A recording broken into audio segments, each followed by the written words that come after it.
Hi, I'm Hannah, I'm 23 and this is my testimony. So I was born to Christian parents, but when I was 5 my mum had an accident which damaged her brain and we essentially lost her. She went to full-time care, everything about her, who she was, the mum I knew, just was no longer there. So as a result I spent a lot of time in care to help my dad work. And so I think that was probably the reason that I never got involved with my dad's faith. It wasn't on my radar at the time. I was too occupied with what was right in front of me, and neither of my parents were around to instill these values in me. So I grew up without faith, but being aware that my dad did have a faith. So when I went through primary school was okay. I didn't really, just normal childhood, nothing worth mentioning. In high school, however, I experienced a lot of bullying. Girls would tell me that I was fat, that I was ugly. I'd be called a nerd because the things that I was supposed to achieve, I achieved high grades and I'd get praise from the teachers, but this would be negatively received by people in my class. And just became generally unconfident in who I was. After I left high school, I decided I wanted to make a change in my life. I was going to be a better version of myself. I was going to be a person that people wanted to know. So I decided first step would be to go on a diet. And I was a bit chubby. It wasn't a completely irrational thing to do, and so at first nobody really noticed the warning signs. But over that summer I lost weight very, very quickly and developed some very destructive habits around food. I started sixth form the following September. When I started sixth form, I was just on the cusp of a healthy weight, so no people, apart from my dad and my dance teacher, nobody had really said anything about it. And when I came back, I got an awful lot of praise. People told me, "Oh wow, you look good, you look great, how did you do it, how did you lose the weight?" And I think I thrived on that. And so I continued with my bad habits. And by February, I was admitted to hospital with anorexia nervosa. So I went to hospital in Cambridge, which was about an hour and a half away from home. It was really difficult. Being around a lot of other sick people is quite distressing, especially when you can't see your own issue, you can only see theirs. It feels like an injustice. And I was away from the people I loved, in a city that I didn't know. I was ridiculously unhappy. Also, I had left sixth form to come here, and so everybody else still had schooling in like a set-up classroom, and I was left outside in the sitting room by myself. So I had a lot of time to myself. This time I thought, okay, I want to better myself, but I want to do it right this time. So I worked very hard at getting my weight up to a healthy weight, and I applied for college to do media studies, which I got in, and I went. And I met some pretty cool people. I was thriving. I got a distinction in my first year. I stayed a healthy weight. I had my first real relationship, which he was really, really great. He was somebody who really helped me to see the value in myself. But in the second year, I got in with the wrong crowd, and my lifestyle became very hedonistic. It's very much just the next high that I could get. And during this time, I decided not only did I not believe in God, but I hated God.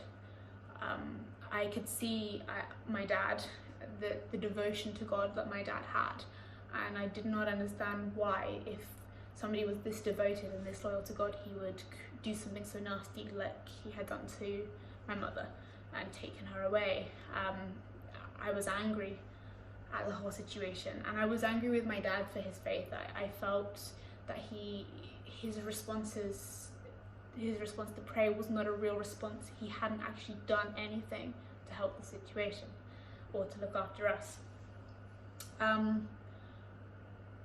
So after I finished college, I took a year out where I needed to work because I was determined that I wanted to get out of Ipswich, which I did for a little bit. I went and I lived in Winchester for a while, but ultimately money ran out, I couldn't keep a job, and I came back.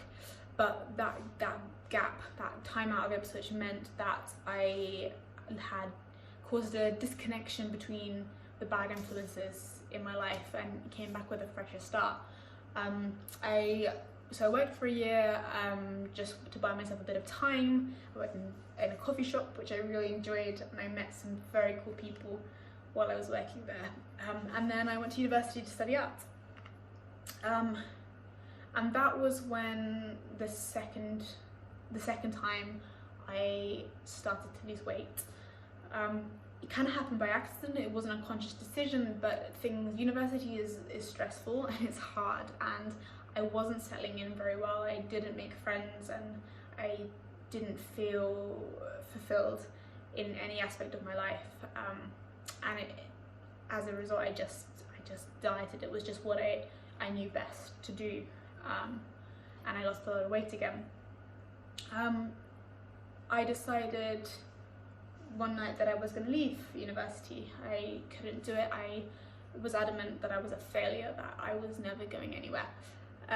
But that night, after I had been doing some exercise that I probably shouldn't have been doing, I felt that I needed to pray, which was very strange because I did not believe in this God, and if he was real, I did not want to talk to him. But I did pray, and he just came. He just came and he met me, and it was the most powerful feeling. It was just pure love. I don't know how else to explain it.